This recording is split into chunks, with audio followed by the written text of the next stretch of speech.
Na,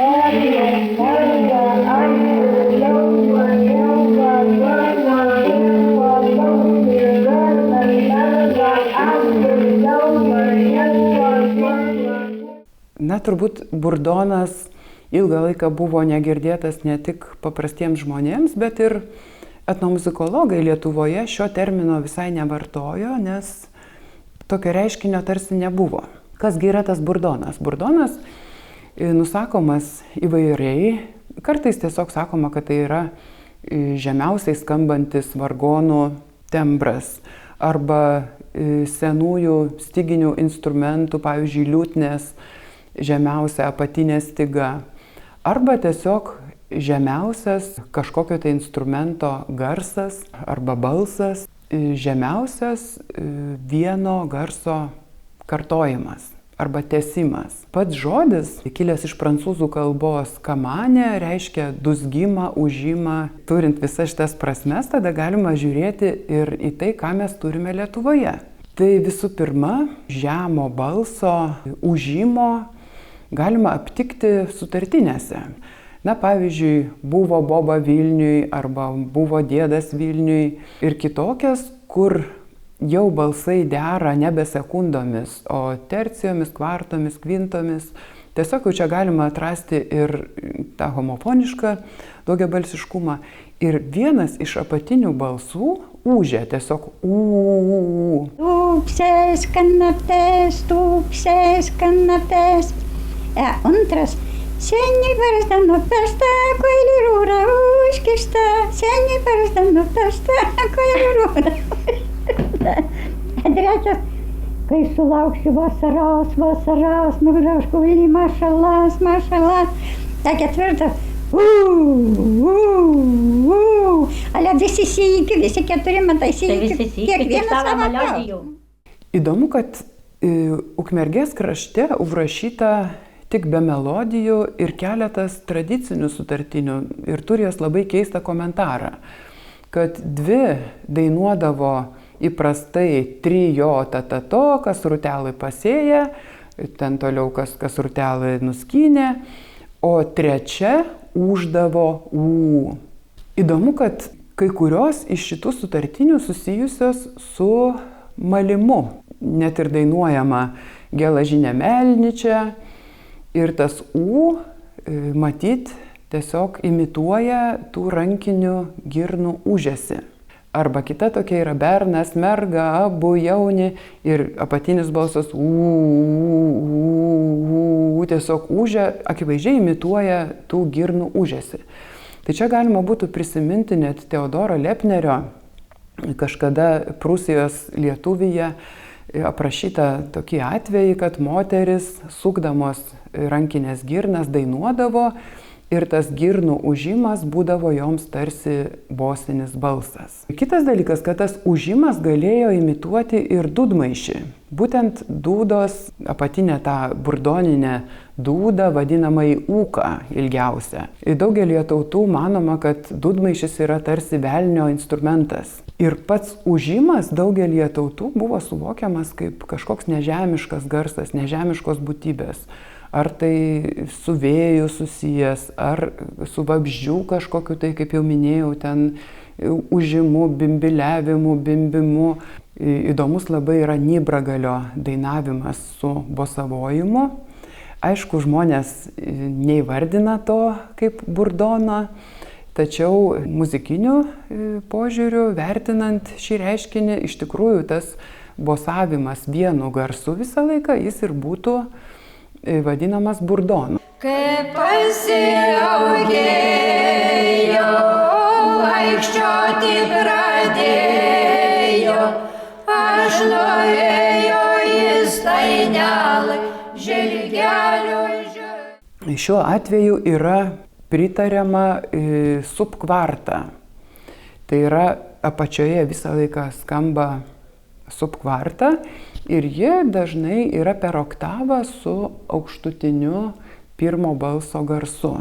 Skambesys iš tiesų pirmą kartą atrodo labai neįprastai, taip atrodytų lyg tai norisi pabaigoje kažkokio tai sugrįžimo į toniką, bet taip ir lieka pabaigoje skambėti toks, tarsi kvarcekst akordas.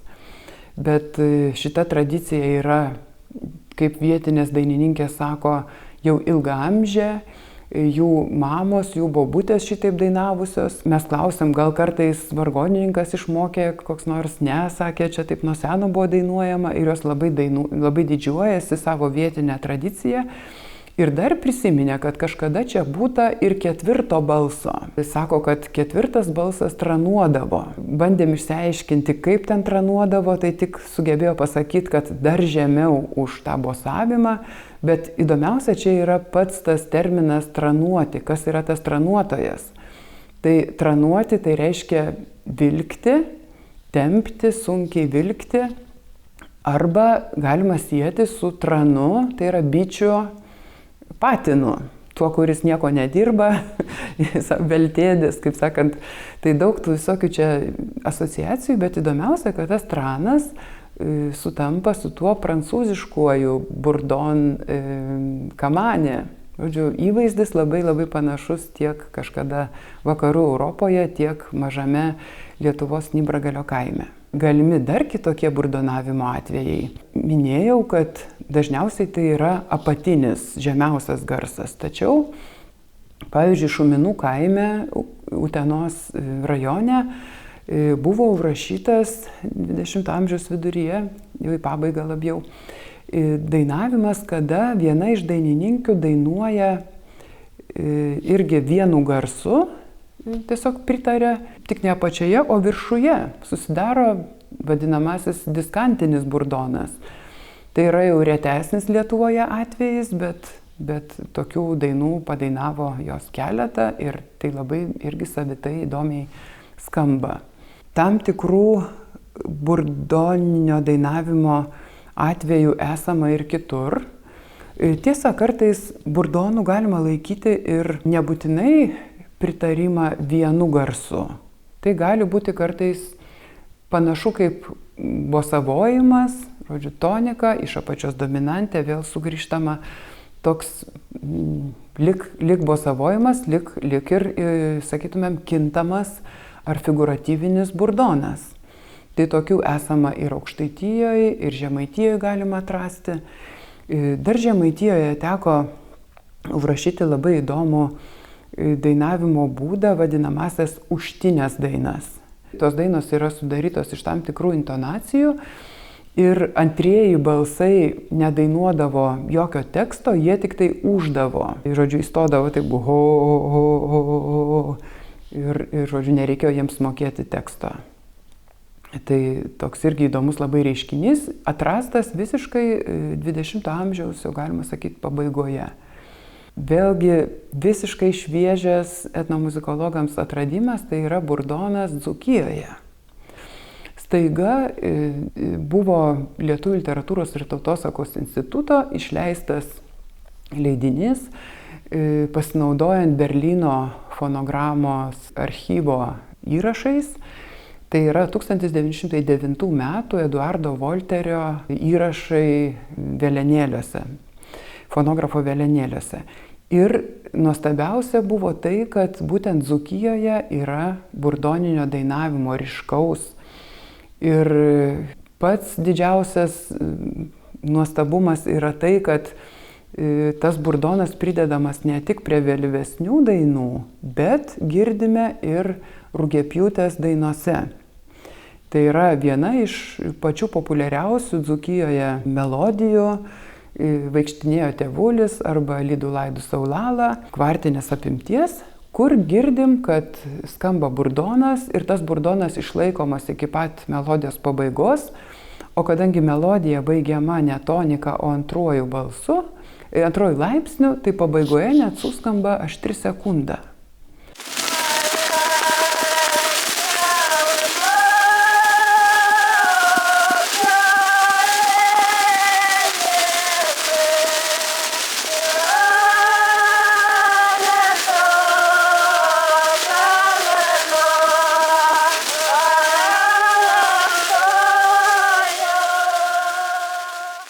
Žodžiu, tai yra toks visiškas netikėtumas. Man labiausiai tai primena panašias Urgepiūtės dainas, skambančias Bulgarijoje ir ypač Makedonijoje, atitinka ir melodijos, ir dainavimo būdas. Gali būti, kad tai labai labai senas kažkoks tai baltų slavų palikimas, dabar sudėtinga būtų sakyti. Tačiau faktas, kad toks dainavimas buvo. Tik tai labai keista tai, kad pavyzdžiui, 35-6 metų archyviniuose įrašuose mes to nebegirdim. Girdim tas pačias melodijas, bet dainuojamas paprastai vienbalsiškai arba unisonu. Taip kad šitas dzūkų burdono klausimas dar kelia labai daug visokiausių mįslių. Dar vienas toks įdomus dalykas, kad pastebėta, kad kartais tokio burdoninio pritarimo imasi daugelis šiuolaikinių jaunimo grupių, populiarinančių folklorą, kaip tik ima dainuoti kokias nors senos struktūros vienbalsės dainas ir jom tarsi jos nėra gražios, taip pat, kad skambėtų paprastai ir imasi įvairiausių pritarimo būdų.